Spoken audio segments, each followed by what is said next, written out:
হরে কৃষ্ণ। কেমন আছেন সবাই? আশা করি সবাই ভালো আছেন। ভালো থাকুন, সুস্থ থাকুন। আজকে আমি নিয়ে এসেছি আপনাদের কাছে ঘুমের কিছু নিয়মবিধি।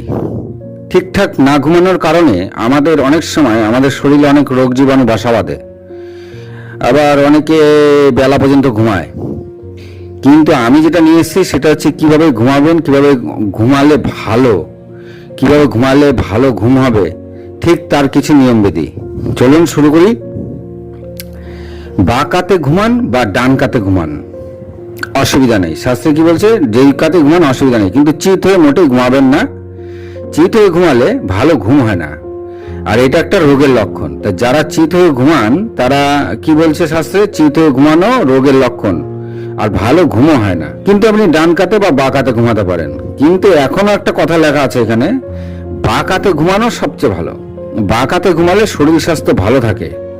তাহলে বোঝা গেল গভীর ঘুম হয়। এখানে লেখা আছে শরীর স্বাস্থ্য ভালো থাকে, গভীর ঘুম হয়। তার মানে বা কাতে ঘুমানো সবচেয়ে ভালো। 2 নম্বর কি আছে?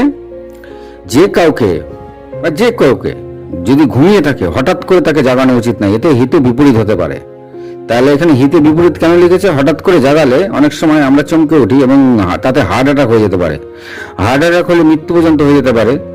তাই শাস্ত্রে বলেছে মোটেই জাগানো উচিত নয়, মানে হঠাৎ করে কাউকে জাগানো উচিত নয়। তো এটা কোথায় লেখা আছে? এটা বিষ্ণু স্মৃতিতে উল্লেখ করা আছে। আচ্ছা, স্বাস্থ্য ভালো রাখার জন্য বা সারা জীবন সুস্থ থাকতে গেলে পরে শাস্ত্রে কি বলছে? যে ব্রহ্ম মুহূর্তে উঠতে। তাহলে ব্রহ্ম মুহূর্তে ওঠা স্বাস্থ্যের পক্ষে সবচেয়ে ভালো।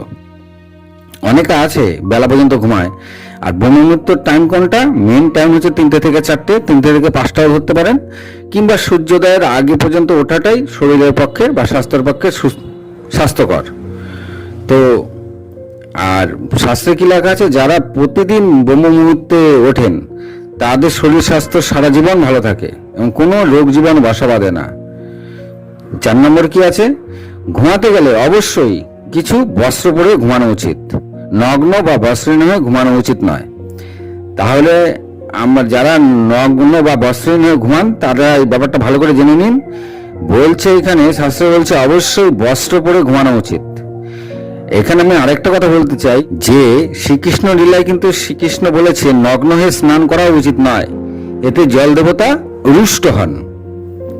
তাহলে যেমন নগ্ন হয়ে স্নান করা উচিত নয়, তেমন নগ্ন হয়ে ঘুমানো উচিত নয়। তাহলে বোঝা গেল? অবশ্যই আপনারা কিছু বস্ত্র গায়ে দিয়ে ঘুমাবেন। 5 নম্বর কি বলেছে? ঘুমানোর সময় যেদিকেই পা রেখে ঘুমান, দক্ষিণ দিকে পা রেখে ঘুমানো উচিত নয়।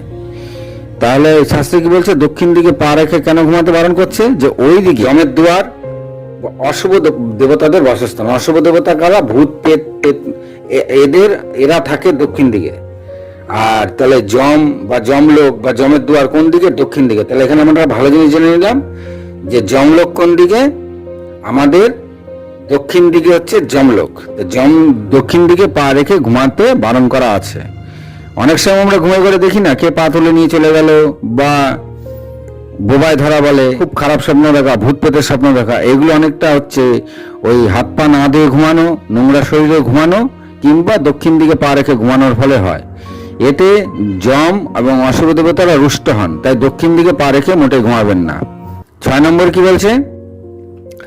আমরা ভক্তরা যারা মাথায় তিলক দেন, মনে রাখবেন যে ঘুমানোর সময় মাথায় যেন তিলক না থাকে। শাস্ত্র অনুসারে তিলক লাগিয়ে ঘুমানো অশুভ। তাহলে আমরা অনেক ভক্তরাই আছি মাথায় তিলক লাগাই এবং সবসময় তিলক থাকে মাথায়, কিন্তু তারা অবশ্যই ঘুমানোর সময় মাথায় তিলক রাখে না।